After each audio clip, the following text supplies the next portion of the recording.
나누겠습니다. 시작. 애통하는 자는 복이 있나니 그들이 위로를 받을 것이며. 한 번만 더 합니다. 시작.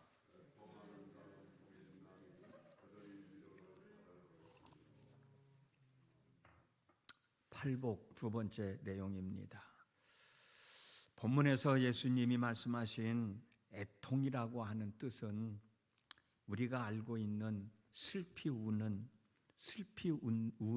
울음을 뜻하는 것이 아니고, 예수를 믿어 구원받은 하나님의 사람은 하나님께서 늘 자기 곁에 계신 줄 알고 살았는데, 어떤 일로 인하여 하나님이 내 곁에 계시지 않는 것 같은 느낌을 받았을 때 불안해하고 초조해하면서 두려워하면서 하나님을 찾는 그 부르짖음이 바로 애통이다.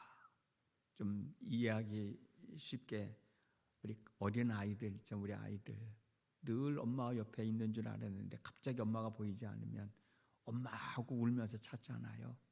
그것을 애통이라고 한단 말이죠. 또 하나는 예수님을 믿는 사람이 정말 하나님이 원하시는 대로 제대로 예수를 믿는 믿음의 삶을 살고 싶은데 내 마음대로 내 상황이 그걸 뒷받침을 못 해주는 거예요. 좀 제대로 좀 믿고 살고 싶은데, 정말 하나님의 은혜를 믿고 살고 싶은데 내가 처해 있는 상황이, 내 마음이 그러지 못해서 그것 때문에 안타까워하는 마음이 바로 애통하는 마음이다. 그렇게 뜻을 정하고 말씀을 나누겠습니다. 마가복음 4장 3절 35절 이하의 말씀을 보면 예수님께서 제자들과 함께 저편으로 건너가기 위해서 배를 타고 갈릴리 호수를 건너가는 내용이 나옵니다. 여러분들도 다 잘 알고 계시죠? 제자들이 예수님과 함께 저편으로 건너가기 위해서 배를 타고 갈릴리 호수를 지나가고 있을 때 갑자기 배가 뒤집힐 정도로 바람이 불면서 배가 흔들리고 배에 물이 차오르기 시작을 하는 겁니다. 제자들은 겁에 질려 어찌할 줄을 모르고 무서워하고 두려워하고 있는데 예수님은 주무시고 계시는 거예요. 이때 제자들은 주무시고 계신 예수님을 향해서 선생님이여, 우리가 죽게 된 것을 돌보지 아니하시나이까? 라고 큰 소리로 외쳐댑니다. 이 소리를 들으시고 예수님은 일어나셔서 바람을 잠잠케 하여 주시는 내용이에요.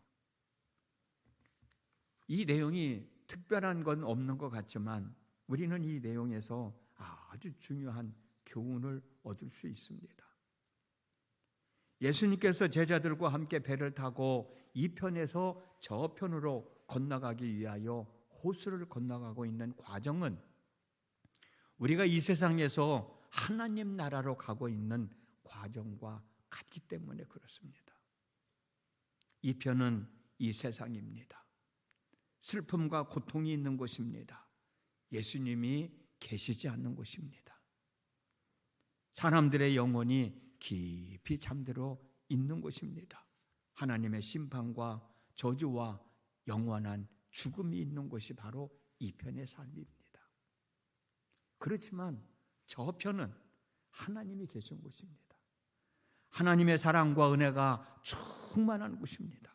평안함이 있고 기쁨이 있고 즐거움이 있고 행복함이 있는 곳입니다. 감사가 있는 곳이에요. 저와 여러분들은 이 편의 삶을 정리하고 저 편의 삶을 살아가기 위해서 지금 예수님과 함께 배를 타고 호수를 건너가고 있는 거예요. 그런데 뜻하지 않게 우리가 타고 있는 배가 풍랑을 만나게 됩니다. 이 풍랑으로 인해서 많은 사람들은 무서워하면서 불안해하면서 두려워하면서 예수 믿으면 좋은 일이 많이 생긴다는데, 예수 믿으면 자식들이 잘 된다는데, 예수 믿으면 사업이 잘 된다는데, 예수 믿으면 건강하는데 이게 뭐야? 라는 생각을 갖게 되죠. 그러면서 대부분의 많은 사람들은 저편으로 건너가는 것을 포기하고 이 편의 삶으로 되돌아가는 사람들이 많이 있어요. 예수 믿다가 안 믿는 사람들, 그들을 찾아가서 왜 그러냐고 물어보면 하나같이 아이 목사님 예수 믿으면 잘 된다고 그래가지고 예수 믿었는데 잘 되는 건 하나도 없고 안 되는 것만 더 많아요. 예수 믿으면 건강하다고 그랬는데 예수 믿어도 건강하지 못하고 더 아프기만 해요. 그런 예수 믿어서 뭐 해요? 그러면서 예수 믿기 싫다는 사람들이거든요. 그런데 여러분, 이 편으로 돌아가면 절대로 저편으로는 갈 수 없습니다. 저편으로 건너가다가 원하지 않는 일이 생긴다 할지라도 이 편으로 돌아갈 생각을 하지 말고 예수님의 제자들처럼 선생님이여 우리가 죽게 된 것을 돌보지 아니하시나이까라고 예수님을 부르라는 얘기입니다. 예수님을 찾으라는 얘기입니다. 그렇습니다. 이 편의 삶을 정리하고 저편의 삶을 살아가기 원하는 사람들은 호수를 무사히 건너갈 때까지 쉬지 말고 예수님을 간절한 마음으로 불러야 돼요. 찾아야 돼요. 이게 애통함이거든. 간절한 마음으로 예수님께 부르짖는 그 부르짖음이 바로 애통하는 마음이에요. 내가 저 호수를 건너가야 되는데 내가 이 편의 삶을 정리하고 저편의 삶을 살아가길 원하는데 저편의 삶으로 가는 도중에 이런 일이 있으니 어찌해야 합니까? 되돌아가려고 그러지 말고 예수님의 제자들처럼 주무시고 계신 예수님, 내 곁에 계시지 않는 것 같은 예수님이시지만 그 예수님을 부르라는 거예요. 간절하게 부르라는 거예요. 자다가 말고 깨어 일어나서 바람을 잔잔하게 하실 정도로 간절한 마음으로 부르짖으라는 거예요. 그게 애통함이라는 겁니다. 간절한 마음으로 예수님을 부르면 주무시던 예수님은 일어나셔서 바다를 잔잔하게 하여 주셨어요. 이 편의 삶을 정리하고 저편의 삶을 향하여 가는 사람은 늘 하나님이 내 곁에 계심을 믿고 무슨 일이 있을 때마다 또 없더라도 하나님이 내 곁에 계심을 확인하기 위해서라도 부르짖는 부르짖음이 멈춰져서는 안 되는 거예요. 며칠 전에도 말씀을 드렸듯이 우리 기도하다 말다 그러지 말자. 꾸준히 하자 말이야. 꾸준히 하자. 잠시 후에 말씀을 나누겠습니다마는 우리는 기도해 갈 때 뭘 얻기 위해서만 기도하는 게 아니라 내가 뭘 할 수 있도록 하나님 도와주십시오라고 기도할 수도 있지 않아요. 뭘 주십시오, 뭘 해결해 주십시오가 아니라 하나님 내가 뭘 할 수 있겠습니까? 뭘 하고 싶은데 할 수 있도록 내게 은혜를 베풀어 주십시오라고 내 믿음을 잘 지키고 저편의 삶을 도착해서 저편의 삶을 제대로 살아갈 수 있게 해주십시오라고 그것도 기도해야 되잖아요. 그러다 보면 우리는 하나님 앞에 가는 순간까지 기도하는 시간을 잃어버려서는 안 되는 거예요. 기도의 끈을 놓쳐서는 안 되는 거예요. 그래서 쉬지 말고 기도하라는 말씀이 이해가 되는 거예요. 이사야 43장 2절 말씀입니다. 내가 물 가운데로 지날 때에 내가 너와 함께 할 것이다. 강을 건널 때에 물이 너를 침몰하지 못할 것이고 내가 불 가운데 지날 때에 타지도 아니할 것이고 불꽃이 너를 사르지도 못할 것이다. 왜? 하나님이 함께 하시기 때문에. 예수님은 마태복음 28장 20절에서 내가 세상 끝날까지 너희와 함께 하겠다. 요한복음에서 예수님은 내가 너희를 사랑하되 끝까지 사랑하시겠다 말씀하셨으니 어떤 일이 있다고 이 편의 삶으로 되돌아가려고 하지 말고 이 편의 삶에 머물러 있지 말고 예수님의 이름을 부르며 찾으시기 바랍니다. 그게 통하는 마음이라는 거예요. 두 번째로는 이 편의 삶을 정리하고 저편의 삶을 살겠다고 이 편의 삶을 떠났으면 예수님을 믿어 하나님의 자녀가 되어서 하나님의 자녀로서의 삶을 살아가겠다고 다짐하였으면 어떤 상황에서도 하나님이 함께 계셔서 저편으로 가고 있는 사람들을 당신의 자녀들의 삶을 지키시고 보호하시고 인도해 주신다는 믿음을 잊어버리지 말고 살자 말이에요.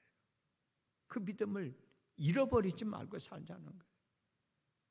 이런 믿음이 없으면, 자신이 원하지 않는 일이 생기게 되면, 자신이 원하는 대로 되어지지 않으면 하나님을 의심하게 되고 원망하게 되고 불평하면서 예수님을 믿기 이전의 삶, 이편의 삶으로 되돌아가게 돼요. 저편의 삶을 향하여 가지 못하고 도착하지도 못하게 되는 거예요. 어찌 보면 이스라엘 백성들이 애굽 땅을 나와 젖과 꿀이 흐르는 가나안 땅을 향하여 가다가도 자꾸 되돌아가자, 애굽으로 되돌아가자, 애굽의 삶을 잊어버리지 못하고 애굽으로 되돌아가자. 그러다가 결국 광야에서 다 죽었잖아요. 여호수아와 갈렙만 남고. 그들만의 문제가 아니라 오늘 저와 여러분들의 문제예요. 이 편의 삶을 정리하고 저편의 삶을 살아가겠다고 다짐하고 출발했는데 마지막까지 가야 되는데 이런 일이 생긴다고 저런 일이 생긴다고 내 상황이 이렇다고 저렇다고 해서 저편의 삶을 사는 걸 포기해서는 안 된다는 거예요. 예수님을 믿지 않던 사람이 예수님을 믿게 되면 예수님을 믿지 않던 삶을 다 청산하고 예수님을 믿는 새로운 삶을 살아가야 되잖아요. 그래서 예수님을 믿지 않던 삶을 다 청산하고 예수님을 믿는 새로운 삶을 잘 살아가고 싶은데, 다 이런 마음을 가지고 있는데 나 자신도 모르게 예수님을 믿기 이전의 습관들이 나타나서 예수님을 믿는 새로운 삶을 살아가는데 방해가 되는 거예요. 저도 마찬가지고 여러분들도 마찬가지일 거예요. 이 편의 삶을 정리하고 저편의 삶을 살아가고 있으니까 이제는 이 편의 삶을 정리하고 저편의 삶에서 좀 제대로 살고 싶은데 어떻게 하다 보면은 이 편에서 살던 행동들이, 습관들이 지금 나타나고 있는 거예요. 이 편의 삶을 제대로 살아가지 못해. 예수 믿지 않던 행동들이 되살아나서 내가 좀 제대로 예수를 믿고 싶은데 제대로 예수 믿지 못하게 방해하는 것들이 있다는 거예요. 이 습성 때문에 예수님을 제대로 믿지 못하는 거예요. 그래서 이 편 다시 말씀드리면 예수님을 믿기 이전의 삶의 습관이나 습성들을 완전히 제거하고 구원받은 하나님의 사람으로서 저편의 삶을 살아가려고 애써보는데도 잘 안 되는 거예요. 바울이 에베소서 4장 22절 24절에서 구습을 따르는 옛사람을 벗어버리고 오직 너희의 심령이 새롭게 되어 하나님을 따라 의와 진리의 거룩함으로 지으심을 받은 새 사람이 되라는 말씀대로 새 사람이 돼서 살아가려고 하는데 이런 저런 일로 인하여 상처를 입고 그 상처 때문에 저편으로 가는 삶을 포기하고 이 편의 삶에 머물러 있는 사람들 또한 얼마나 많이 있느냐 말이에요. 이런 생각이 들 때 우리 여기서 좌절하거나 포기하지 말고 나는 아직까지는 완성된 하나님의 사람이 아니다. 이제부터 진짜로 하나님의 자녀가 되기 위하여 성장하는 과정에 있는 사람이다. 그러니 옛 습성이 나타날 수도 있고 믿기 이전의 삶 행동들이 나타날 수도 있다라고 하는 것을 시인하고 예수님의 제자들처럼 선생님이요 우리가 죽게 되는 것을 돌보지 아니하시나이까라고 자신의 부끄러운 모습을 안타까워하며 간절한 마음으로 예수님을 찾는 겁니다. 예수님께 부르짖는 겁니다. 이것이 바로 통회하는 마음이에요. 바울이 로마서 7장 24절에서 오호라 나는 곤고한 사람이로다 이 사망의 몸에서 누가 나를 건져내려라고 울부짖던 마음으로 저편의 삶을 향하여 전진하지 못하고 이편의 삶에 미련을 두고 있는 자기 자신을 발견하고 저편의 삶을 제대로 향하여 나갈 수 있게 해달라고 부르짖는 부르짖음이 애통해야 하는 마음이라는 거예요. 이편의 삶을 정리하고 저편의 삶을 살겠다고 나섰는데 저편의 삶으로 더 가까이 다가가지 못하고 이편의 삶에 머물러 있는 나 자신을 발견하고 안타까워하는 마음으로 하나님, 나로 하여금 저편으로 향하여 나갈 수 있도록 도와주십시오라고 간절히 부르짖는 부르짖음이 바로 애통해야 하는 마음이라는 거예요. 여러분, 그런 기도해 보셨습니까? 하나님의 사람으로서 삶은 더 잘 살아갈 수 있는데도 불구하고 그렇게 살아가지 못하고 방황하고 있는 나 자신을 발견하고 안타까워하는 마음으로 하나님, 내가 하나님의 사람으로서의 삶을 좀 제대로 살아갈 수 있도록 인도해 주십시오, 날 좀 도와주십시오라고 부르짖는 부르짖음이 바로 애통해 하는 마음이란 말이에요. 하나님은 늘 내 곁에 계시는데도 불구하고 내가 인식하지 못하고 원망하고 불평했던 내 자신의 모습을 발견하고 늘 곁에 계신 하나님을 인식하며 살아갈 수 있게 해달라고 안타까워하는 마음으로 부르짖는 그 부르짖음이 바로 애통해하는 마음. 내가 하나님의 복을 받으며 살아갈 수 있는데도 불구하고 하나님의 복을 받으며 살지 못하는 내 자신을 발견하고 하나님, 나도 좀 하나님의 복을 받으며 살아갈 수 있게 해달라고 간절한 마음으로 부르짖는 그 부르짖음이 바로 애통해하는 마음이에요.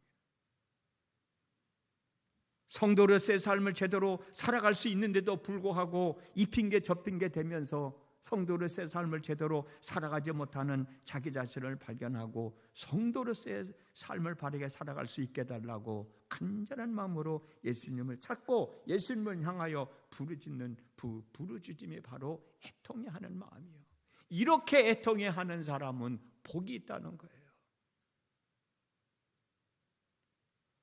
왜냐하면 애통해하는 사람은 하나님이 곁으로 다가오셔서 위로해 주시고 격려해 주시면서 어려운 일을 해결해 주시면서 저편의 삶으로 잘 살아갈 수 있도록 인도해 주시기 때문입니다.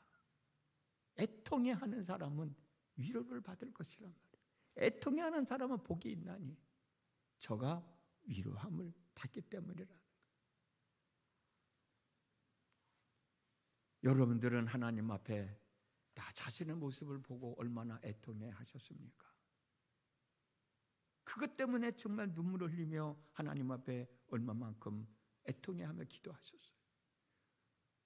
내 자신의 처지를 비관하면서 눈물은 흘렸지만 내가 살아가는 삶이 안타까워서 그것 때문에 눈물을 흘리며 하나님 앞에 얼마만큼 기도하셨냐고.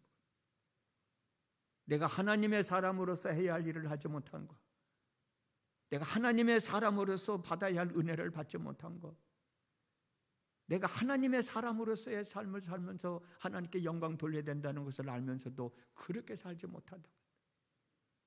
이 편의 삶을 정리하지 못하고 아직까지도 이 편의 삶에 머물러 있으라는 그 마음 때문에 내가 얼마나 안타까우며 하나님 앞에 기도했냔 말이에요. 바울이 고백했던 것처럼 오호라 나는 곤고한 사람이로다. 이 사망의 몸에서 누가 나를 건져내랴 라고 고백했던 그 고백을 하면서 하나님 앞에 우리 자신을 위해서 얼마나 기도했냐는 거죠. 얼마나 애통해야 하냐는 거죠. 애통해하는 사람은 복이 있나니 저가 위로를 받을 것이며. 이게 오늘 8가지 복 중에서 2번째 복입니다. 오늘 또 이 편의 삶을 정리하고 우리는 저편의 삶을 살아가고 있는 사람들입니다. 하나님이 함께 하셔서 도우심을 믿고 격려해 주시고 해결해 주시면서 인도하여 데리고 가신다는 사실도 다시 한 번 더 기억하시고 오늘도 힘있게 활기차게 한 날의 삶을 시작할 때 하나님의 놀라우신 위로하심이 함께 하시기를 주님의 이름으로 축복합니다. 기도하겠습니다. 이 편의 삶을 정리하고 저편의 삶을 살기 위하여 배를 타고 호수를 건너가고 있을 때 뜻하지 않는 일로 인하여 당황합니다. 그 당황 속에서 우리는 불안해하고 초조해하기도 하고, 왜 하나님이 잠잠하실까? 왜 하나님이 도와주시지 않을까? 라는 생각을 갖고 살면서도 하나님을 부르지 못하는 사람들이 얼마나 많은가. 그러면서 저편의 삶으로 가는 것을 포기하고, 저편의 삶을 포기하고 이 편의 삶으로 되돌아가고 이 편의 삶에 머물러 있는 사람들이 얼마나 많이 있는가. 이 편의 삶을 정리하고 저편의 삶을 살아가고 있으면서도 저편의 삶에 충실하지 못하고 이 편의 삶의 습성들이 남아 있어서 나로 하여금 저편의 삶을 제대로 살아가게 하지 못하는 것들이 얼마나 많은가. 우리는 그것 때문에 얼마만큼 안타까운 마음으로 하나님 앞에 기도했는가, 부르짖었는가. 그 부르짖음이 바로 애통이라고 한다고 하면 우리는 너무나도 엉뚱한 것에 부르짖으며 애통해하며 살아가고 있었지는 않았는지요. 오늘 나눈 말씀 다시 한번 마음에 새기면서 나는 이 편의 삶을 정리하고 저편의 삶을 살아가는 사람이다. 하나님이 함께 하셔서 도와주시고 인도하시고 데려가신다 라는 믿음을 가지고 애통해하며 살아갈 때 늘 하나님의 위로함을 받는 역사하심 속에서 저편의 삶을 잘 살아가는 저희 모두가 되게 하여 주옵소서. 오늘도 그런 마음, 그런 믿음 가지고 오늘 하루의 삶을 시작합니다. 복된 한 날의 삶이 되어지도록 인도해 주시옵소서. 예수님의 이름으로 기도드렸습니다. 아멘.